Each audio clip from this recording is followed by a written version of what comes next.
Esta pandemia, de ella se está hablando sin base real y objetiva. Si en febrero esto no se hubiera descubierto casualmente por este investigador o técnico de laboratorio checo que hizo esta prueba que no tenía obligación de hacer, hoy tendríamos esta pandemia que se está anunciando. Entonces, sabiendo esto y sabiendo lo que hemos comentado de cómo está la legislación de la OMS y de las irregularidades, por ejemplo, ¿cómo es que esto que ocurrió en febrero, cómo es que la prensa internacional no ha hablado de ello? ¿Cómo es que los políticos no han hablado de ello? Esto no ha tenido eco ni político ni mediático. Esto debemos preguntarnos, ¿no? ¿Cómo es así?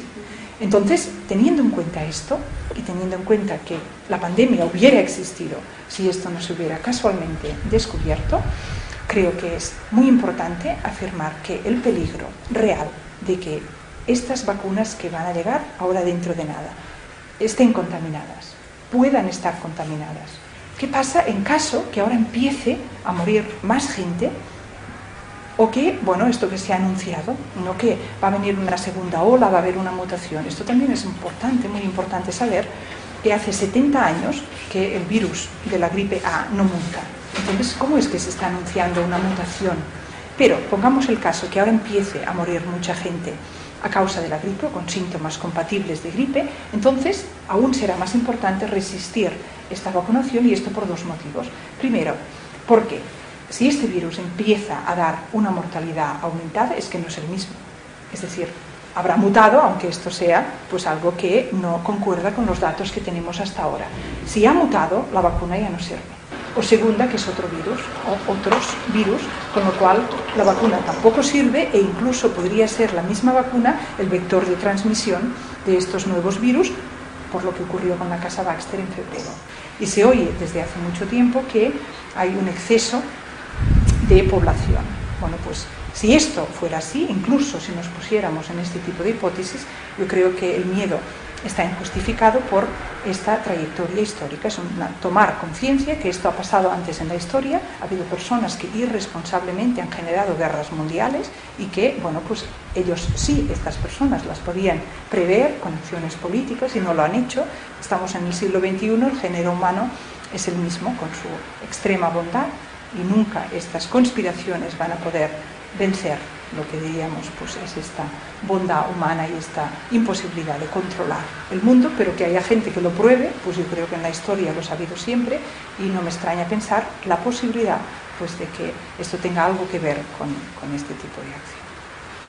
Pero cuando hubo el atentado en Madrid, que fue el cambio político, ¿no?, que pasó del PP y subió el PSOE, ganó el PSOE, esto, bueno, pues esta respuesta popular que hubo delante de un intento por parte de los que en ese momento estaban en el poder de dar una versión oficial de los hechos, aprovechando un momento de pánico, y esto era imitar lo que ocurrió en Estados Unidos, que también a partir de un atentado terrorista, que luego pues se puede discutir de las causas y de los autores, y aquí también hay muchas teorías, pero lo que es seguro es que se genera un pánico en la población y se aprovecha este pánico para coartar libertades políticas, ¿no? Aquí no ocurrió.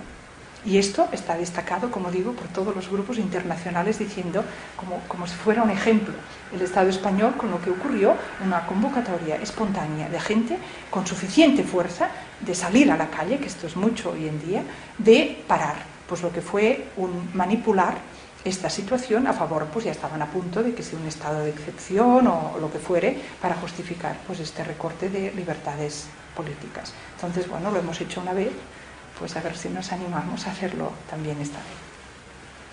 Going to set up vaccine centres that are outside hospitals and GPs. Some of these are going to be secure. People are going to be told to go there first of their own free will, and then they're going to receive calls, whatever, telling them to appear at a certain time.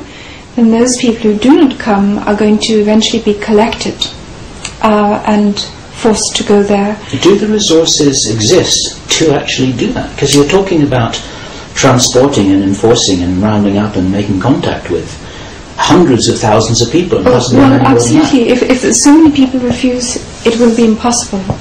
But they are assuming that the vast majority of people will either go of their free will, or when they get the call from, say, a police authority telling them to appear, or the notification, they will go reluctantly, but they will still obey that call.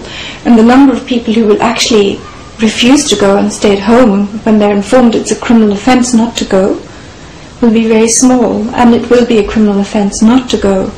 However, if it turns out that hundreds of thousands and millions refuse to go, then they cannot carry it through. And that's why it's important for every single person to say no and not to go along with it. This is Bill Ryan from Project Camelot, and I am here. Well, thank you, Bill, for, as I say, taking the trouble to come all the way here. And it's a bit off the beaten track here in Vienna. It is, however, a significant place, as it turns out. It is the place where Baxter contaminated 72 kilos of vaccine material with the live bird flu, and so nearly triggered a global pandemic just a few months ago in February. This attempt to trigger a pandemic failed because of the alertness of people in the Czech Republic who detected it in a laboratory in biotest.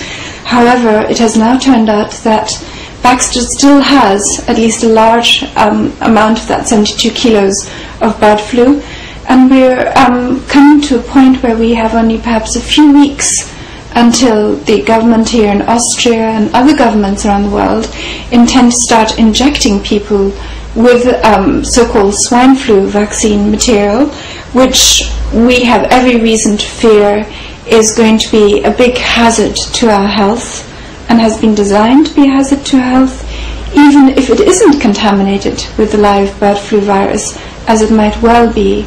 So my message that I want to give to people, if I can give any message, is that time is running short. The latest polls show that 29% of the Germans are categorically going to refuse the swine flu vaccine. In spite of all that, the governments are pressing ahead relentlessly.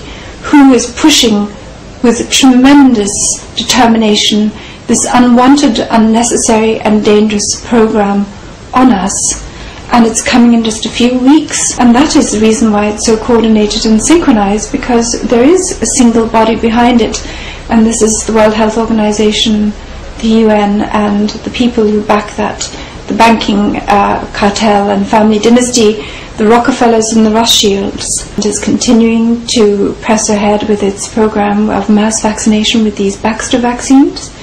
There are no security checks in place to ensure that the material isn't contaminated. The situation is such that I might as well never have filed the charges. And last week, the head of the unit for protecting the Constitution and fighting terrorism was forced to resign, it seems, and replaced by somebody who appears to be much more loyal to the powers that want this vaccination program to go ahead. The same is true of the Austrian criminal police. The head was replaced by somebody who also has a track record of working for these so-called New World Order corporations. I heard that the Greek police are going to refuse and have officially refused to take the vaccine, which is quite a significant milestone. This is the police force which the government will rely on to force the Greeks to take a vaccine, because according to polls the Greeks do not want to take the vaccine. So eventually it will come down to the government having to either force them or try and frighten them into taking it by triggering a pandemic, and that's just one example. Germany, there's enormous resistance, and so is there in France, not to mention the USA. And this all sounds very black and stark, but there's the genocide scenario and there's the total control scenario, and they can go hand in hand with each other. Yes, I believe that's the plan. The WHO has, I understand, put in place this comprehensive electronic surveillance system already. And as soon as we get our nanochips with all this information about our health from the health insurance associations or whatever, they'll be able to track us via satellite and computers or whatever they have for the rest of our lives, even if we survive the pandemic, the vaccination, the wars, the famines and so on. So in this way they will have managed to not only establish one world government, but also a technical structure to control every single one of us on the planet. We've had it told us by a number of insiders on and off record that this whole structure just exists already. They've got the databases, they've